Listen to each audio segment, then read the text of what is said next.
Na festa do fim de semana, só rolê bom. সকালে ঘুম থেকে উঠে হঠাৎ এসে ভাই বলল, চলো সারপ্রাইজ আছে। সাইকেলের পেছনে উঠে পড়লাম। শহরের রাস্তা ধরে বেরিয়ে পড়তেই একদল মানুষের সঙ্গে দেখা। তারা বলল, এই সকালে কোথায় যাচ্ছ? এসে বলি, সারপ্রাইজে নিয়ে যাচ্ছে ছোট ভাই। তাদের সঙ্গে কিছু ছবি তুলে তাদের বিদায় জানালাম। হঠাৎ বলল, বাজারের ভিতরে চলে এসেছি। আমি বললাম, হ্যাঁ চলে এসেছি, কিছু খাবে? তো বললো, না কিছু খাবো না। তখন সে বলল, আরে ধুর, ব্রেক কাজ করছে না রে। আমি একটু ভয় পেলাম। ও বলল, একটা গ্যারেজে যায়। রিক্সা ভ্যানের গলি পেরিয়ে একটা ছোট্ট গ্যারেজে ঢুকলাম। গ্যারেজে একজন কালো চশমা পরা লোক ছিল।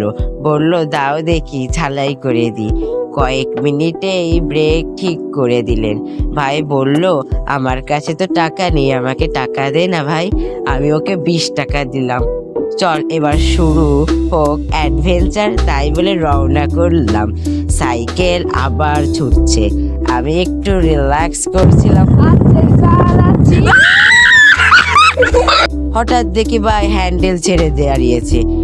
রাস্তা আবার ধরলাম।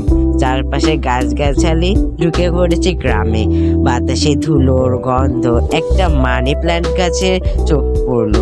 কিছু ছবি তুললাম। ওই গাছের পাশে ছিল একটা কাঠের ব্রিজ। ভাই বলল, দাঁড়া, এখানে একটু ছবি তুলে দিত তোকে। মোবাইলটা ট্র্যাপ করে রাখলাম। দুজন দুদিক থেকে ছবি তুললাম। খুব শান্ত একটা জায়গা, যেন সময় থেমে গেছে। সেখান থেকে গ্রামের দিকে ঢুকে পড়লাম। ছোট পুকুর, ধান ক্ষেত, আর মাঝে মাঝে একটা দুটো ছাগল রাস্তা পার হচ্ছে।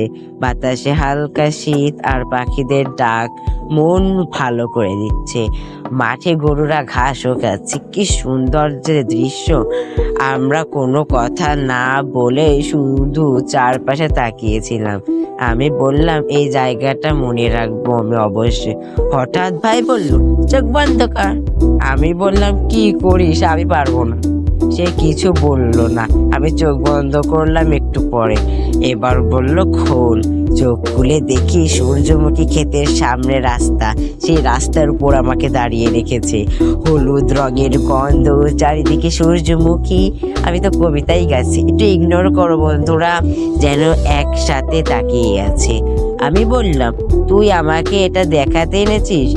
ভাই বলল, হ্যাঁ, অনেক দিন ধরে ভাবছিলাম, আজ পারলাম।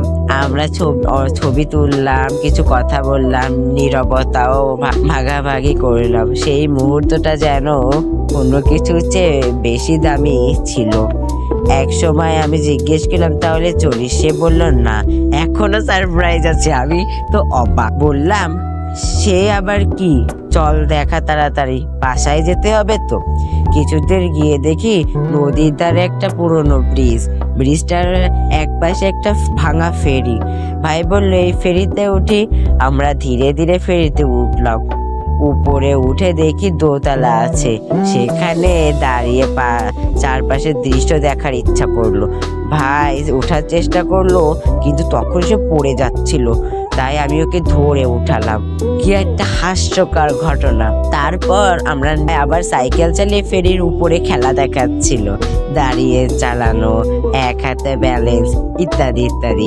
আমি তো ভয়ে চিৎকার করে বললাম, নাম নাম নাম। সে তো হাসছে। সে যে এত সাহস কোথায় পায় আমি জানি না। একটা সময় সাইকেল কাত হয়ে যাচ্ছিল। আমি ওর হাতটা ধরে ফেলি। সে বলল, ধরিস না, পড়তাম না। আমরা দোতলায় দাঁড়িয়ে নদীর বাতাস খাচ্ছিলাম। 4:30টার দিকে বাড়ির দিকে রওনা দিলাম। আর অনেক অনেক মজা করলাম। তারপর অনেক